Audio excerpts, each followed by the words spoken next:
Welcome, brothers and sisters from Westside. We're in our study of the patriarchs in Genesis chapters 12 through 50. Of course, we are down to the story of Joseph, and that is, of course, the longest section of any of the four figures that are described, the main characters, Abraham, Isaac, and Jacob, of course, the patriarchs.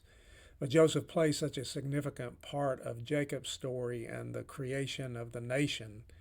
And of course, that's where we really are today, where they are settled by Joseph in the land of Goshen inside of Egypt. And we see how then God carries out his plan to create the great nation by isolating them. All right, in chapter 45, remember we said verses 1 through 15 were included with the reconciliation of Joseph and his brothers, the forgiveness of Joseph to his brothers, and all of that is made one. The second half of chapter 45, we suggested to you, really belongs with the story of Joseph bringing his father Jacob and then resuming the last part of Jacob's story because the nation, the small nation of people that are in Canaan must now grow into a mighty nation in the land of Egypt. So we're going to cover the end of chapter 45 and 46 and 47, most of 47, but I'll describe where we'll stop in 47 and pick it up next week. All right, so Joseph's brothers have come. It was told to Pharaoh's house, and it says it pleased Pharaoh and his servants. Now, that's an intentional echo of chapter 41, verse 37, where when Joseph makes his plan after he interprets the dreams of Pharaoh, he says, "Let a man be sought out, and he put over the land, and you take in a portion of the crops in the abundant year in order to sustain us in the years of famine." And the plan pleased, it said, Pharaoh and his servants. And so they selected, or Pharaoh did, Joseph, because who could be found that would know the Spirit of God, as he said, as this man does. And Joseph was made second in command of all Pharaoh. Pharaoh's the only one above him. And so Pharaoh then, because he's pleased to hear of Joseph's brothers, says, "I will give you to your family the best of the land of Egypt." I mean, you think about that. The great concessions that were being made by a Pharaoh to a foreigner, but that's how highly regarded Joseph was because he had saved the land of Egypt from starvation and, of course, the whole of Canaan and other parts of the ancient Near East that came to Egypt to buy grain. So when they are isolated, and what we will find out is Goshen, Derek Kidner says the beginning of a period of isolation where the family could multiply without losing its identity. Remember, they were in constant danger of that in Canaan, marrying into the Canaanite families, all of that turmoil we see of the times that they interacted with the Canaanites. They could have completely disappeared. The Canaanites were opposed to just absorbing them into their culture, and that would have been disastrous for the promises made to Abraham, Isaac, and Jacob. And so God separates them to a nation, Egypt, where the Egyptian will have no dealings with them, will allow them to be isolated and grow into that mighty nation. And so to continue with Kidner's quote, "and of the eventual bondage and deliverance, which would produce a people that forever after knew itself redeemed." That is, that God came and purchased them, remember, by delivering that last great destruction of the firstborn of Egypt, delivered all the firstborn of the Israelites where the blood was painted on the doorposts and lintels of the house. So he bought Israel. They belonged to him as his children. Every firstborn was his. And so that's what that idea is. He not only brought them into the land of Egypt to grow them into a great nation, but then redeemed them and ever after called them as his people. Now, the figures you have on the bottom right-hand side are depictions of the Pharaoh's headdresses, the different headdresses that were worn. The middle one, the red and the white, symbolized the upper and lower Egypt when they were separate and finally brought into unison. One crown was worn by the leaders of one side and the other. So they were combined. The left-hand side, the blue one, is the war crown that was worn by the Pharaoh when he was fighting from his chariot. And so you have the different kind of headdresses that you see sometimes in the monuments and the pictures of the different Egyptian pharaohs.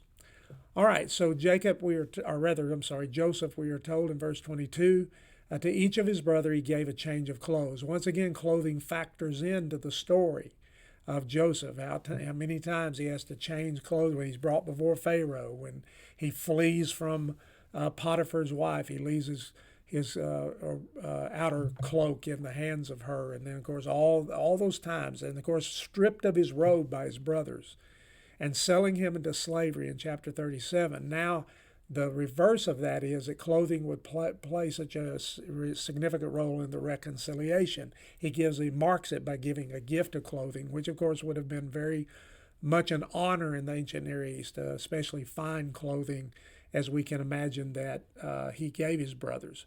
But to Benjamin, it says, he gave 300 shekels of silver and 5 changes of clothing. So he's already tested his brothers that they will not envy the treatment that he had given to Benjamin.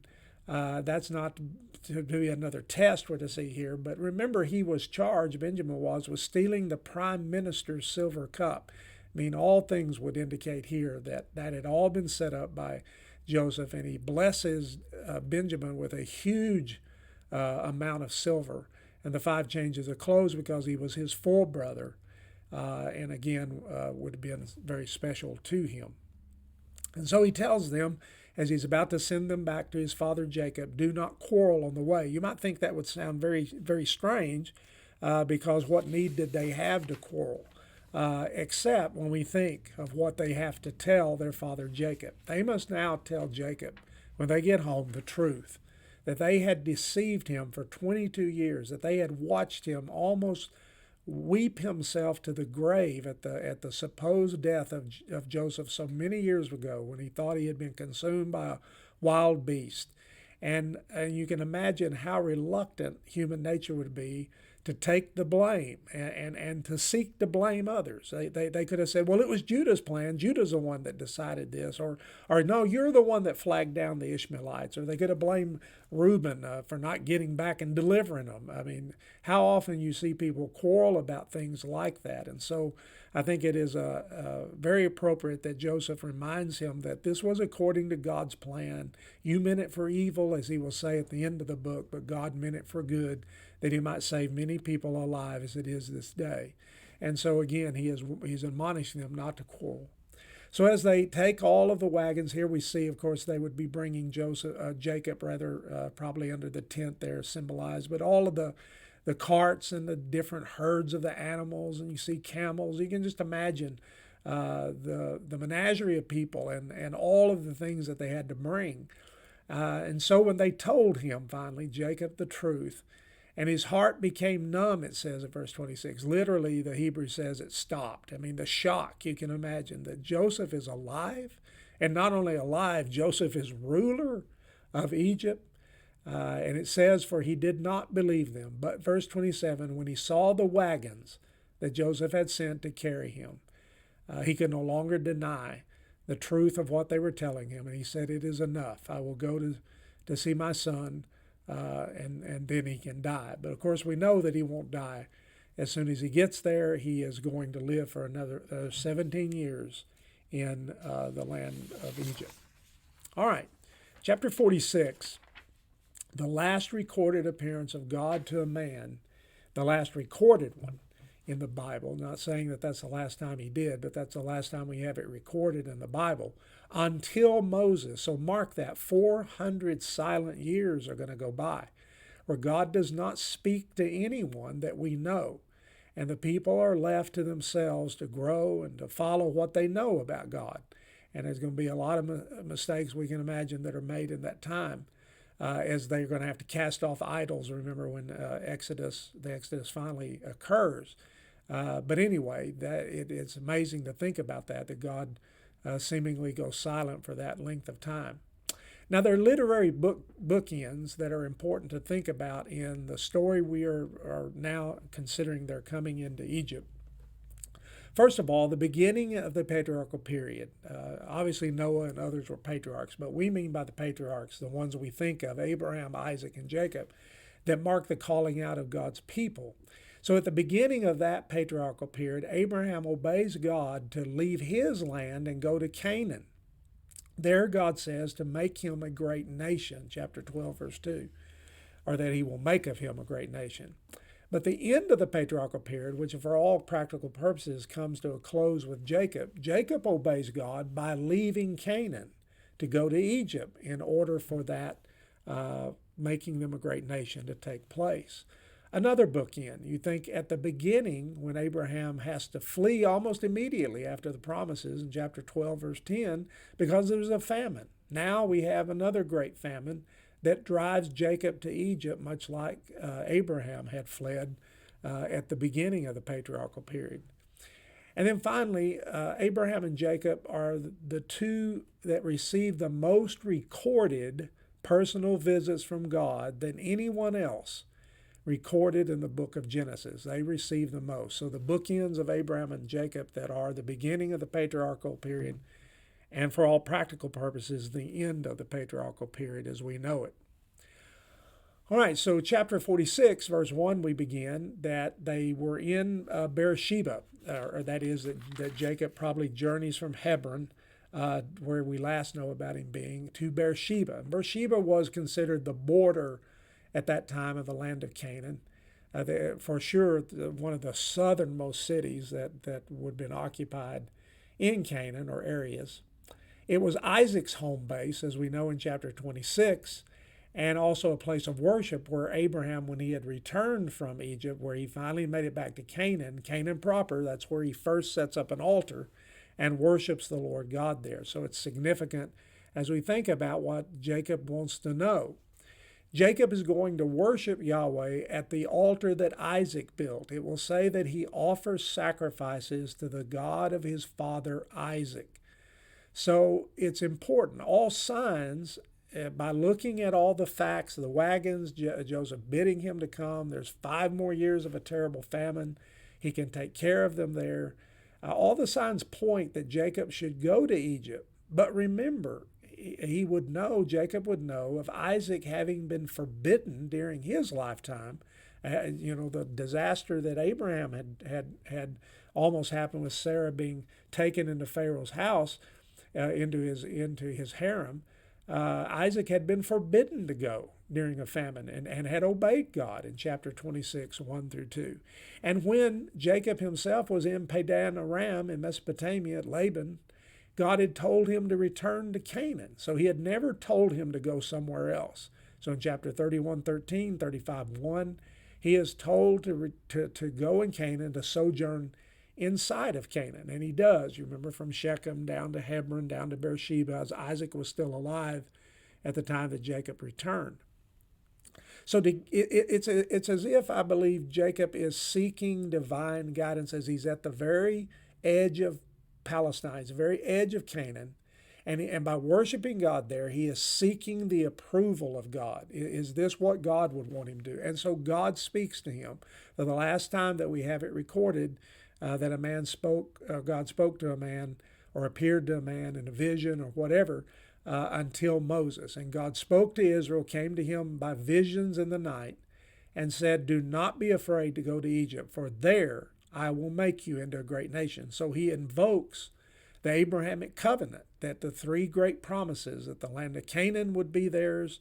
So this is only going to be a way station of going to Egypt, but that they would be made into a great nation. And here's where that will happen. They have been made into a significant people. I mean, obviously, remember Abraham was a prince among and a mighty, could go and defeat 5 kings with the help, of course, of God. I mean, Melchizedek comes out. All those things indicate that Abraham and Isaac and Jacob have substantial men at their disposal, though small as we would think of a nation, still significant, but a mighty nation, the great nation. The numbers that we're going to know, 600,000 fighting men will come out of the land of Egypt during the days of the Exodus. How many more women and children and older men are not counted?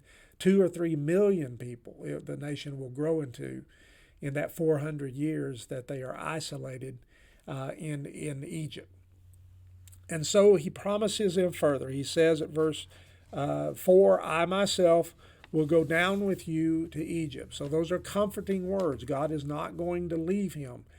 God is going to be with him for his protection and for his provision. and I will bring you up again. So obviously that could be spoken of Jacob in the sense that his body will come to reside back. But I believe most of all, it is the words of promise to Jacob's descendants, that Egypt is but a way station. Canaan is the promised land of the the Abrahamic covenant that was promised. And therefore they will be brought back there when the cup of the Amorites' iniquity is full. And then from national promise to now personal comfort again, he says, and Joseph's hand shall close your eyes. So Jacob, remember early, thought that Joseph had died and that he would go to his grave mourning the loss of Joseph in chapter 37, 35, only to now find out that Joseph is very much alive. Jacob would not only see Joseph again, but he would die with Joseph at his bedside, and Joseph would reach over and close the eyes of his deceased father. And again, the Jewish people, by the way, borrow that custom from this very verse and close the eyes of their deceased even to this day.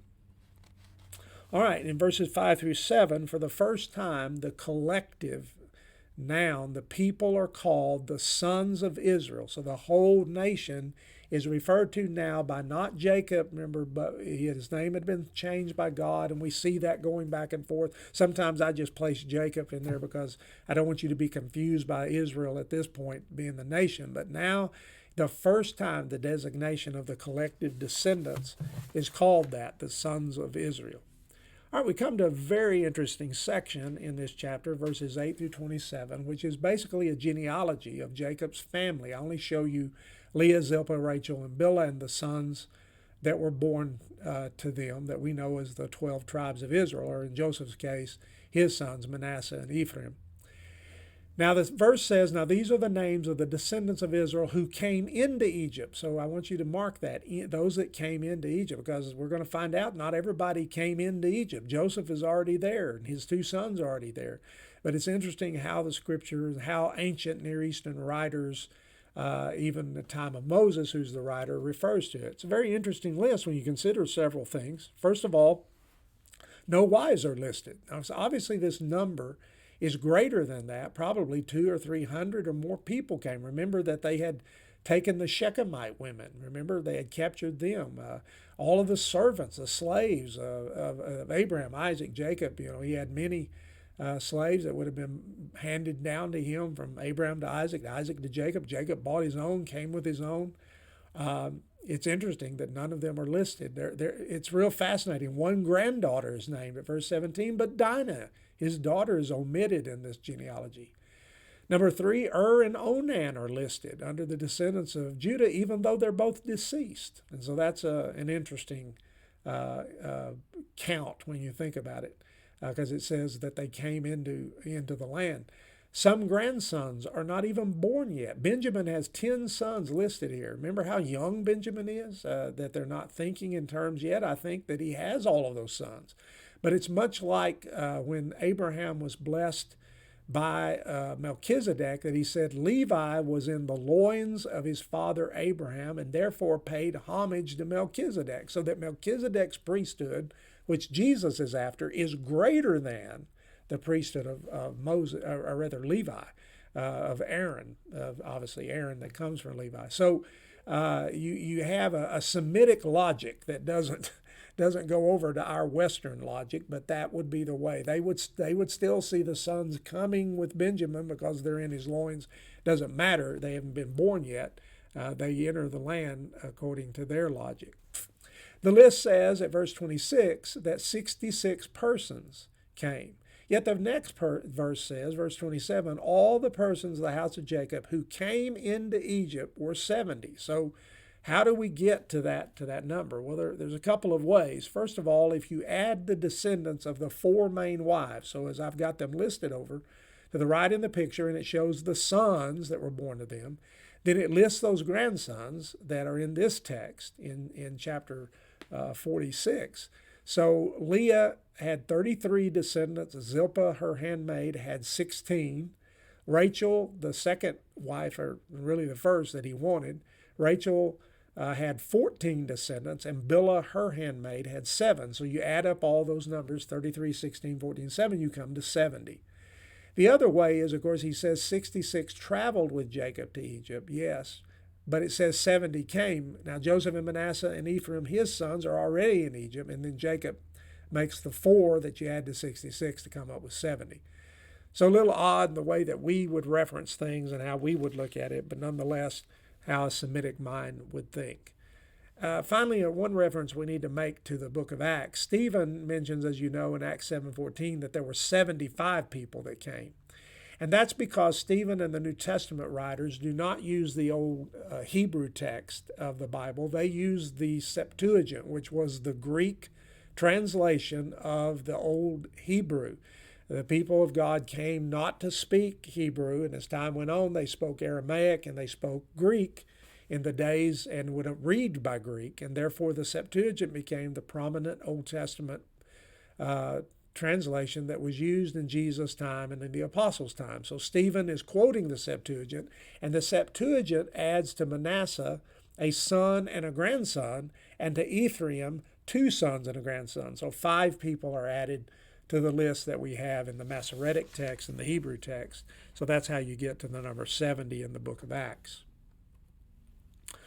All right, to just describe to you the fact that genealogies, and you need to know this in the ancient Near East, particularly in the Bible, genealogies in the Bible are not strictly chronological. I'm going to tell you, if you're an Occidental, a Westerner like we are, you are just perplexed by the fact that the Oriental mind did not think chronologically. And we've shown that before already in the book of Hebrew. The other thing is they're not exhaustive. Sometimes when you examine, for instance, the genealogy at the end of the book of Ruth, you will think almost that Ruth was the great-great-grandmother or great-grandmother, I forget exactly where, of David. But there are possibly and probably missing generations there, as there are in a lot of other places. Sometimes it just befuddles us that a genealogy, we want it in Western thinking to be chronological and we want it to be exhaustive.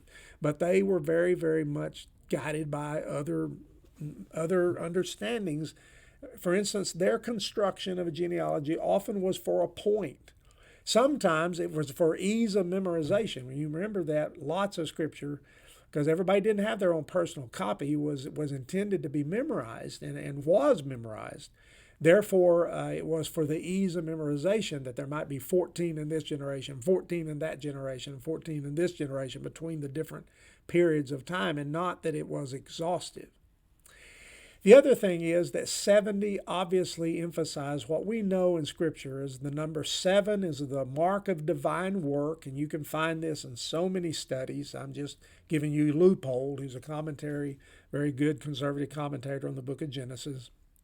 And that the number 10 always indicates completion, so that if you have a multiple of 7, then by the number 10, in this case 7 times 10, the 70 means that it was a complete nation. When it left the land of Canaan, obviously God had done what he promised to Abraham, but he's now going to make them into, by his divine work, into the fullness of that.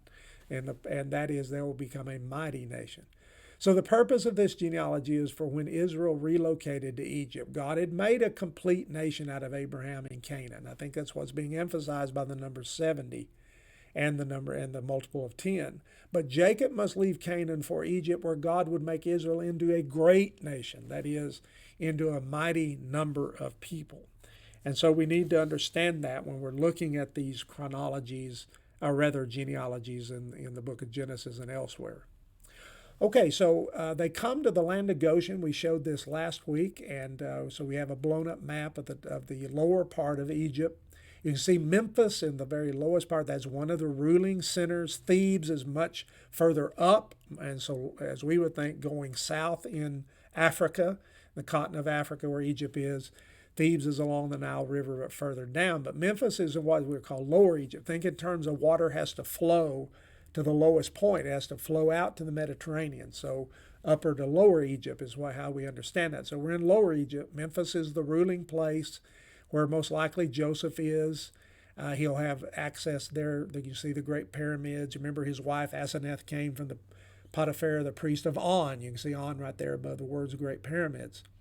All right, so the circle I've circled is, if you can see Goshen in the lighter gray letters that are in the background right inside the circle. And in 47:11, it is called, settle them in the best of the land, in the land of Ramses, or we say Ramses. And Ramses will be a name later of a great pharaoh, as we know, but he comes at a much later time than this. So the land carried that name before, Ra being one of their great gods. And so 47:11 obviously is another name for what we know in the Bible as Goshen. And so there's good reason to think Goshen was in this area, because we pretty well know that area being Ramses, or Ramses as we might pronounce it. And so he, Jacob, sent Judah ahead of him to Joseph to show the way to Goshen, verse 28.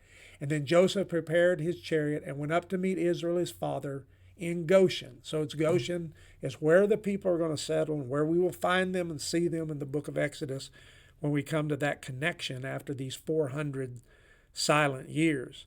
So it says that Joseph fell on the neck of his father and wept for a good while.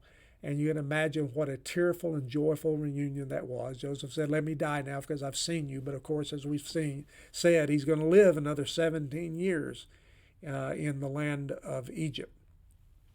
All right, so Joseph is very concerned to instruct his brothers that when I bring you before Pharaoh, tell them that you are shepherds, because every shepherd is an abomination to the Egyptians. And they will tell that in chapter 47:6, that is their work. Now, there is no extra biblical evidence in any Egyptian find or writing that they hated shepherds. In fact, in chapter 47, we're going to find out that Pharaoh has livestock, and he says, put your brothers in charge of that. So what do we understand from that? I mean, obviously the liberal, element of scholars goes, oh, here's an obvious contradiction. And that's just simply, there's a lot easier ways to explain this. And the least convoluted, I think, explanation, as Alter says in his commentary, is that the Egyptians, who were by and large sedentary, that is, they were agriculturists and farmers, they had large urban centers, huge cities that were very uncommon, and particularly to Abraham and Isaac and Jacob and their family, who were semi-nomadic herdsmen from the north, from the Mesopotamian areas and all of that. And they could be looked at as inferiors. The attitude that we do know is reflected by the Egyptians and how they felt about foreigners. And it's funny, all nations want to think, oh, we're so great, we're the greatest.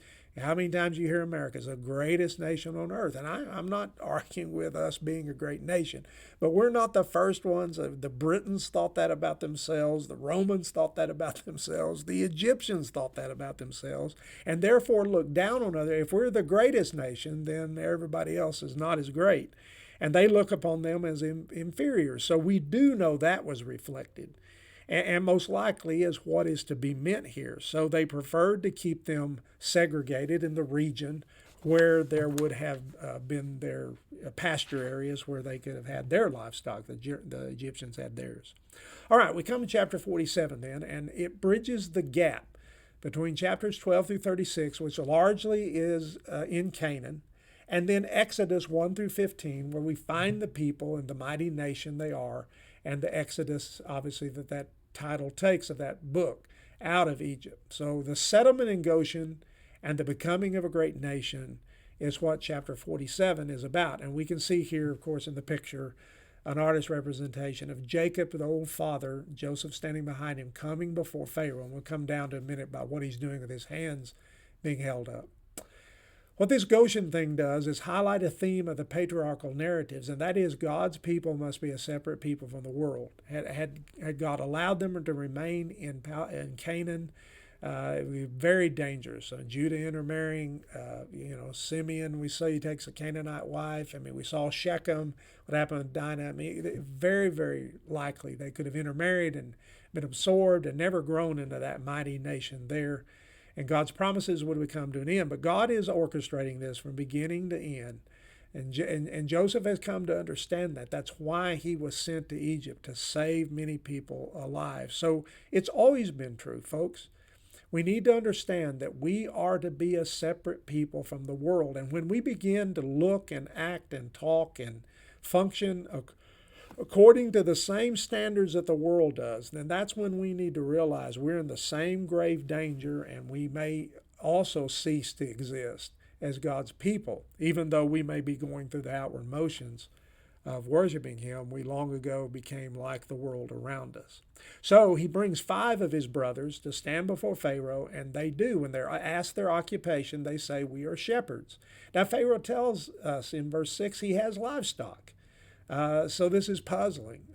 But I think a really simple way to explain it is that other foreign shepherds most likely are demoted. If the Egyptians look down on this kind of work as being beneath them, then it's easy to see how they could add foreign slaves to be the shepherds. And so why he would want to honor Joseph and Joseph's brothers, and said, if you have any men among you that know how, put them over my livestock. In other words, they be the overseers. And so somebody probably lost their job in this, but nonetheless, God is blessing Joseph, and they're blessing Jacob. And so that brings us to a very curious verse at verse 7, very important and significant verse, because it says Jacob blessed Pharaoh. Imagine this Bedouin prince he may be, but this small clan of people compared to the mighty nation of Pharaoh at this time, and that there are the pyramids, and they've been there for centuries of time to this point, and the mighty nation that it had grown into. And here is this patriarch with his hands up, blessing the mighty Pharaoh.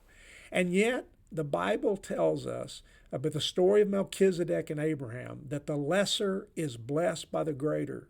So that Melchizedek was blessing, or rather, Abraham is blessed by the greater. Melchizedek was blessing Abraham. Therefore, in the loins of Abraham was Levi, and therefore Aaron and the Aaronic priesthood. So the Melchizedek priesthood that Jesus was after, that's the Hebrews argument, is greater than the Aaronic priesthood in the Old Testament. And again, that would be a very Semitic way. You existed even if you were counted as yet being born, because you were in the loins of your father. So the patriarch Jacob blesses the mighty Pharaoh because he is greater. He is God's man, as we could say, the most significant of his time. Even though Joseph's second ruler of Egypt, it is Jacob that's the patriarch, and his name Israel, by which the whole nation will be known. And so they remember the Abrahamic covenant. I, God said, will bless those who bless you. And Pharaoh blessed Joseph and blessed Jacob and blessed his people. And so by that, Pharaoh grows into a mighty power, even mightier than he had been before, as we will see at the end of this chapter. He asks him, Pharaoh does, how old are you? And he says, I'm 130 years old. Now we know from the writings of the Egyptians many times, several references, that the ideal age of an Egyptian was 110. Ironically, that's the age Joseph will be when he dies. But that was a life that was seen as blessed by their gods, or as we may say, by the one true and living God. And so it was appropriate then that Jacob blessed Pharaoh. He had lived a lot longer than that. But Jacob's own assessment of his life is, few and evil have been the years of my life, and I have not attained unto the years of my fathers. In fact, he was 50 years younger than Abraham and Isaac when at their deaths. Isaac to 180, Abraham 175, if memory serves me correctly. His life had been more pain than contentment. When you think about him thinking up to this point for 22 long years that Joseph was dead, that he had been killed by a wild animal, been a lot of turmoil in Jacob's life, and some of it of his own doing, as we often know, as we see. So there is an interlude here then of what we could call the creation of Egypt's feudal state, where all of the people and land will become pharaohs. And that's what I meant by God blessing Pharaoh, because Pharaoh blessed his people. Pharaoh's going to become mightier than he has ever been, and all the succeeding pharaohs will owe their gratitude, or should, to Joseph. But we will see there'll come a Pharaoh that does not remember Joseph. And so in these chapters, what happens is that the people bought with their money grain as long as they could, but then there came a first couple of years with their money, and then there came a year that they didn't have enough money. And so Joseph said, give me your livestock. Sell me all your livestock. In exchange for that, I will sell you grain. So they made a barter system where they gave equal amounts of worth of grain for the cattle and other livestock. And I thought Derek Kidner had a very interesting comment. He said it was axiomatic in the ancient Near East that one paid one's way so long as one had anything to part with, including in the last resort one's liberty. You would sell yourself. Isn't that so just diametrically opposed to the welfare state? And I don't mean to get political. I just mean to say to you that in ancient times, it was considered only right and virtuous that you pay your way and that you not live off the dole of others. And so they counted it a blessing, even that they had all their livestock. So finally, the year comes to an end, and they come back to Joseph, and the famine, is going to go for 7 years. So there's some more years left. They said, we don't have anything left. All we have is our land and ourselves. And basically they said, we sell that to you.